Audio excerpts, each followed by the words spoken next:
Welcome, everyone, to The Good Bot. This is our second episode of the podcast.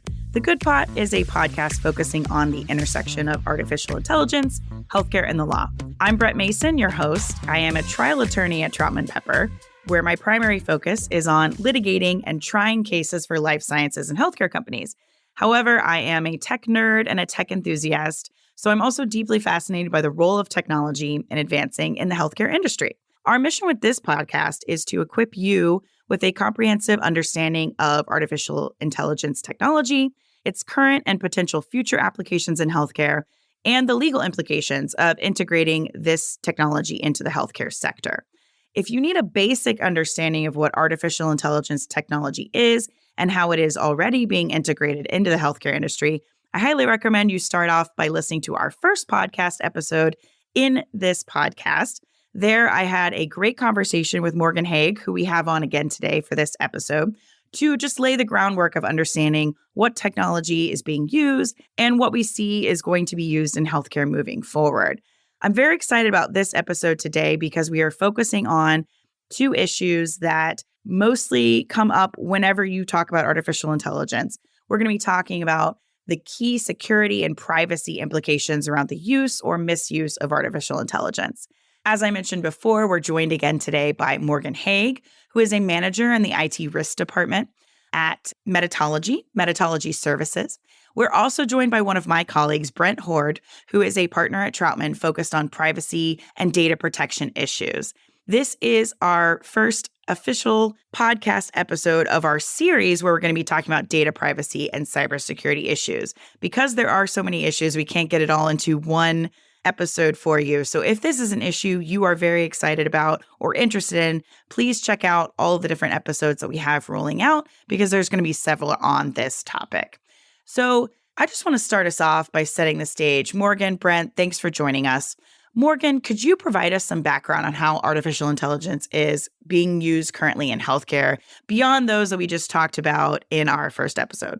Exactly. Yeah. So really the sky's the limit, I like to say, with AI. I think a couple of the ones that we're really seeing fall into these two lanes, right? So there's predictive analysis, or really just data manipulation, data forecasting. It's just taking these big troves of data that providers, payers, and insurers have and applying some sort of logic to them. Hey, looking at this, can you tell me X, Y, or Z? That's kind of one of the major use cases we're seeing. But the other piece really is automation. So companies want to become, as always, right, leaner, faster, more efficient. So they're using AI to drive a lot of outcomes on that end. Can we reduce cycles in the claims department, whatever it is? So at a high level, I think that's what we're seeing. That drives a lot of decision making for providers and hopefully also helps us improve some of the patient outcomes from the healthcare side. Thanks for that, Morgan. With that understanding, Brent, are you seeing these types of technologies being incorporated into the practice or into the work for some of your healthcare clients? And if so, what are some of the recommendations you might have regarding entry points for integrating these types of artificial intelligence softwares? Thanks, Brett. Yes. So a lot of entry points. And even if you are not a large, sophisticated organization that has access to data lakes and wants to create its own AI models, there are plenty of different applications of AI that are being built into sometimes the products that you're using. You may not even know it, but places where you can look for entry points. There is natural language processing, which would be used for clinical documentations, records, note-taking, dictation, saving a lot of effort in those things. Think of that as, your voice-assisted product that you have in your house, but this is doing it in a clinical setting. You have generative AI, which creates responses, and that can be used for patient engagement, education, patient self-help. So you can offer a lot of different tools on your website or some point for your patients to be more interactive with your practice or to learn more about a condition. You also have, as Morgan mentioned, analytics and machine learning and deep learning that are used for clinical decision-making. One cool application that I've used personally is for image analysis, where I sent in a picture of a mole and it was analyzed using the AI technology and came back and told me, is there an issue or not? And that was just really simply done on my phone. I did still follow up with a visit to the dermatologist. I live in Florida. So, but that was really just kind of a cool application. And so other things, medical devices that can be tracking different things, whether they're functioning properly, whether there are issues, to alert the medical providers that are there about the device. And as I mentioned, this is being incorporated into a lot of existing products, or you can look for it as potential add-on products, as like a bolt-on to existing services that you already have. So, in looking at that, I think right now, the state, there's probably less risk associated with some of the administrative functions that I mentioned, like dictation or scheduling or patient engagement, as opposed to clinical, but everything is developing so fast that it is a very interesting world, and it's just going to keep going. Right. And the beauty of this podcast is we're starting towards the beginning where there's a lot of looking forward and thinking about how it's going to be integrated. And hopefully we can provide some value to be thinking about the legal issues around that. I do have to ask, Brent, was everything okay with the mole that you sent in? It was. Yes. Thank you. Okay. Yep. All good. Good to know. Well, and if it later turns out not to be okay, then we may be having a different discussion about the accuracy of artificial intelligence tools for giving you some research on your potential mole. So we're talking about a lot of different ways that artificial intelligence can be used, both from using the external tools like you talked about from different vendors, add-on services, or potentially internal tools. What are some of the more significant security and privacy challenges we're seeing with this widespread adoption of artificial intelligence? Morgan. It's a little bit interesting because I think we're starting to see the kind of boundaries form around the different kinds of attacks. If you're in security, a lot of people like to form what they call attack chains. It's basically if somebody wanted to steal your TV, they could come in through the window, they could come in through the front door, whatever it is. There's different kind of vectors and different things they would have to do for that. Although obviously they're probably not stealing a TV, they're stealing records and databases, right? So with AI, what we're basically seeing is three major categories. So one of them is what I call attacks targeting AI behavior. So you're a company, you're investing millions, potentially hundreds of millions of dollars in your model. If somebody can infiltrate the environment and change parameters, poison your data, that's what they call it, basically, it really nullifies the ability for your model to produce tangible outcomes. And so it has a material impact on the viability of that business function. And so there's a legitimate risk there that's a little bit different than traditionally people are going to get in and lock your data via ransomware, or they'll exfiltrate it and sell it on the dark web, whatever it is. So with AI, there's a little bit of a different outcome that's kind of unique. I think the other piece that the people have started to think about is what we call AI augmented attack. And so that's going to be, there was a toolkit named Black Mamba that was built in a lab, but it was basically a malware that could evolve using AI to become more and more potent, basically. It was effective in the lab, knock on wood. We haven't seen anything out in the wild that's AI driven, but it's on the horizon potentially, which isn't a great thing. But in the same vein, we'll have AI-powered defense tools as well. So that's the other piece that, like I said, really isn't as common, but it is something we'll need to be kind of wary of. And then we've also got just some of the more AI kind of liability and privacy pieces. So with AI, the quantity of data that we're using is so vast because without it, the models really aren't super effective. So especially in healthcare, a lot of that data that's being used is PHI. It's relevant to personal health records. And with kind of this boom in the industry, we are starting to see a lot of vendor-driven capabilities. And sometimes they're not really as mature in the privacy and security departments as probably should be. And so there's always going to be risks there, along with new legislation. There's new acts being proposed every day at the state level, at the federal level, and internationally as well. So that's something organizations are going to have to contend with. And so those are a few high-level examples. But Brent, I don't know what your thoughts are on some of the specific risks or other examples you might be seeing. Yeah, I think kind of building from that, whether it's a malicious act or just a bad model, you do have some kind of safety risks potentially that you need to be on guard. That could be something that creates a bad clinical recommendation, or, if you're using it to design, like in pharma and life sciences, developing molecules, you could end up with bad or unsafe drug designs and other things. So you have that safety risk that's present. As Morgan mentioned, security risks on top of that. So at the heart of AI, it's software, and it can be exploited. It can be attacked. So you need to secure it. I think if you're using AI in a administrative type setting, you need to be on guard for a lack of resilience or a dependence on that technology. If you're doing all of your scheduling using an AI tool and the tool goes out, you might be in trouble. So think about ways that you can build in some safeguards or backups. Just like you back up data, have a backup process in case things go bad. And then finally, for the data output, one of the focuses for regulators is around bias and discrimination in the outcome. So looking at data that is training the AI model, you can end up with certain biases or discriminations depending on what's in that model. So that's why it's really important to make sure that you're using a reputable vendor. If you're using data, look at the data and be on guard, have some checks and other balances for identifying and addressing potential bias or discrimination in the output data and your underlying data set. And this reminds me, Morgan, what we talked about previously, that your artificial intelligence really is only as reliable as the data it is based on. And you can have those cybersecurity concerns that the data itself may be messed with, and now it makes the total artificial intelligence tool worthless. And of course, now all these things that you guys have just run through are all of the scary things that everyone's considering that makes them want to stay far, far away from using any artificial intelligence. I'm sure that's how most lawyers feel at different organizations. But are there safeguards and controls that can help address these challenges that we've just laid out?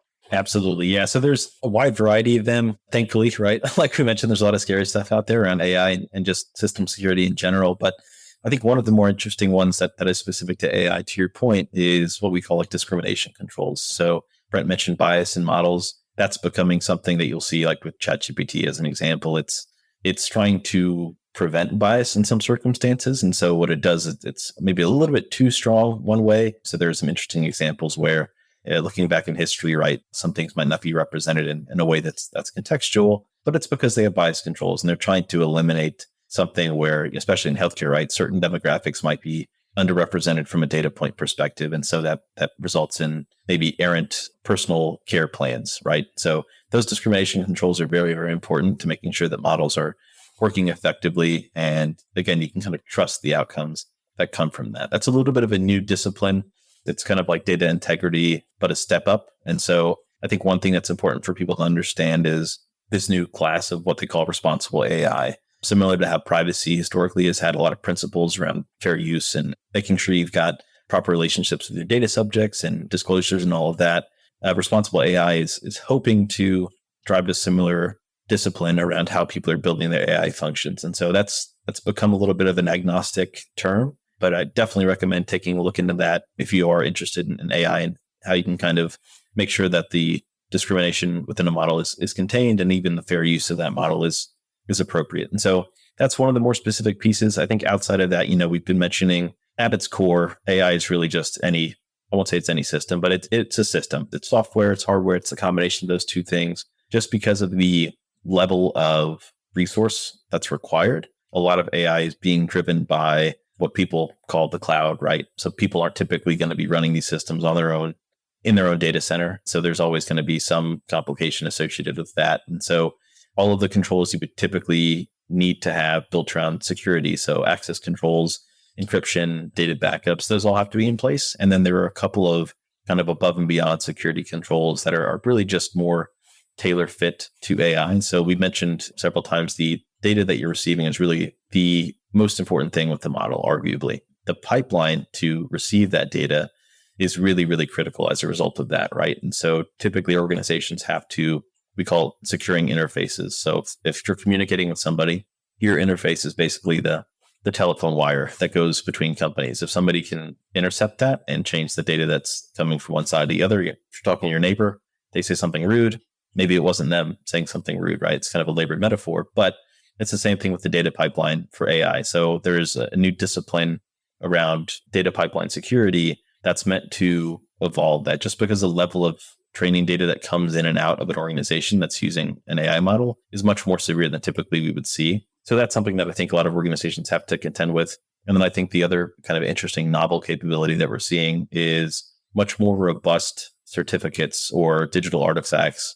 to maintain the authenticity of digital communication. So we've seen what they call vishing. So it's phishing with a V, basically. events that have started to occur. So if you're familiar with deep fakes, they're very realistic, basically videos that appear like somebody is saying something or doing something, but they're not legitimate. They've been altered. And so there's actually a couple of highly documented incidents where somebody was victim to these because they thought, hey, look, my boss told me to transfer this money to an account. Wasn't legitimate. So there's a lot of interest and some interesting organizations coming out with different kinds of certificates and artifact labels that will help ensure that things are legitimate. So inter-organization communication, there would be a check mark or something like that to make sure, hey, this hasn't been messed with, basically. And so those are a little bit more of the novel use cases we're seeing from a security side. I think the only other piece that organizations always need to keep an eye on is governance at a high level from a security and a privacy side. So there are some new frameworks coming out around AI. NIST has their AI risk management framework. ENISA, which is out of the European Union, actually has a very, very solid framework as well. And there are new ones coming out really every month or so. But it's an organization's responsibility, obviously, to make sure that they are up to date from a governance standpoint, their policies and their procedures and everything under that umbrella are all updated. And so that's one thing I think that's important and goes a long way for several reasons. And so there are several other ones. And Brent, I'd love to hear your thoughts as well.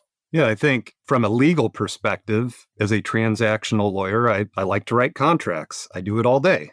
But in this case, contracts can be incredibly important. And so I thought I would start there. Whether it is with a vendor who is deeply involved in creating AI models for you, or it's just AI that's part of a service, having that contract in place with appropriate reps and warranties that are made regarding the data sources, the rights to use that data in the way that you want to use it, potentially data protection agreement or a data processing addendum, whatever you call that, business associate agreement, because we're in healthcare and it might have PHI involved. But I think ultimately, when you start, the contract is a key component to all of this, and making sure that you have the right contractual safeguards in place can help immensely. That, in a way, flows to my second area, which is third-party or vendor risk management.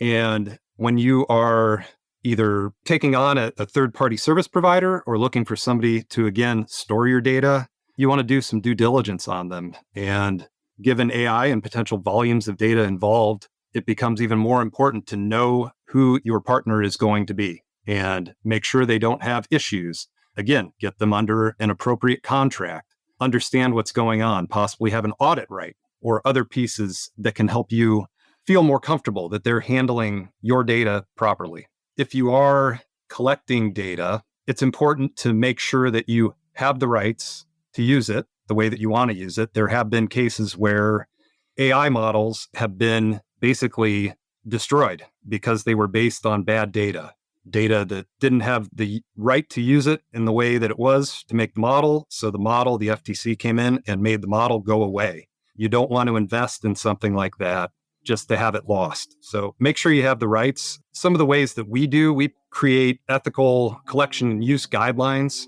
just based around there's FTC guidance, there's the AI regulation in the EU. As Morgan mentioned, there are a bunch of different frameworks that are out there. So you can create guidelines for your organization to collect and use the data. Looking at potentially, if you're looking to gather a lot of data, IP and scraping type issues, if you're collecting it off sources on the web, making sure that's being done correctly. And then I think finally, if we're looking at it just purely from a privacy perspective, there is a concept of a data protection impact assessment that you might be familiar with from the GDPR, CCPA sometimes. But you can really sit down and look at what is our goal for our AI tool? How are we going to use the data? How are we protecting it? And address any potential issues that come up as you analyze that. And then you have a record that you have looked at your AI tool, AI model, whatever it is, and have documented that. And you can continue updating it as things change, because things are going to change here. It's so fast. But I think those are some great starting points from a legal perspective that you can take for your organization. Brent, I really appreciate you breaking it down from the legal perspective after we had the scare from Morgan explaining to us all of the scary things that can happen with this. And for our listeners, if you're really interested in hearing more about data collection and use guidelines or about the regulatory activities that are occurring It seems like every week with a new regulation coming out on data privacy and cybersecurity in this space, we are going to be having some more episodes on that. We're going to be having Brent back to talk with us about best practices and what you can do to help protect your organization if you are going to be collecting data with AI software or using that data in some way in an AI, in an artificial intelligence way. So Brent, I look forward to diving deeper with you on those subjects in some future episodes. You just went over quite a variety of best practices. So with the defense of artificial intelligence in mind, who would you recommend be involved from an organization when the organization is looking at AI development and implementation, Brent? Yeah, I think it's going to be a group effort. And I think depending on the size of the organization, you do want C-suite visibility at a minimum, just understanding what you're doing. It's new technology. You want C-suite to understand the risks. And then as part of developing, deploying the technology, the groups that we've talked about, you have legal, contracting, guidelines, policies, procedures, that type of thing, IT and information security, everything Morgan talked about. You definitely want IT and information security involved. If you have a procurement department, somebody handling the contracting, either with vendors, so that addresses contracting, vendor risk management. And then depending on your use case, I would suggest getting involvement, input, buy-in from your key clinical and business stakeholders, the people who are going to be using these tools. Make sure you've got it dialed in and you're doing the right thing. Morgan, any last thoughts on this topic before we close out for today? I think just to kind of echo the sentiment, it's evolving so rapidly. If you do kind of take the plunge as an organization and you're looking to build a model internally or leverage some high impact services through a vendor where you're sending data, it does take a little bit of time and investment to kind of get caught up and make sure you're informed. So I think just be prepared for that. Make sure you've got a couple of champions at the organization that are leading a lot of that heavy lifting. Yeah, just again, thanks so much for having me on and appreciate it. Well, thank you, Morgan. Thank you, Brent. And thanks to our listeners. Listeners, please don't hesitate to reach out to me if you have questions, comments, or have any topics that you're dying to hear us talk about from artificial intelligence and the legal impact in the healthcare space. You can reach me at brett.mason@troutman.com. You can also subscribe and like this podcast or other Troutman Pepper podcasts wherever you listen to your podcasts, including on Apple, Google, and Spotify. Thanks so much for joining us. And Brent, Morgan, I look forward to diving deeper with you guys on data privacy and cybersecurity issues in future episodes.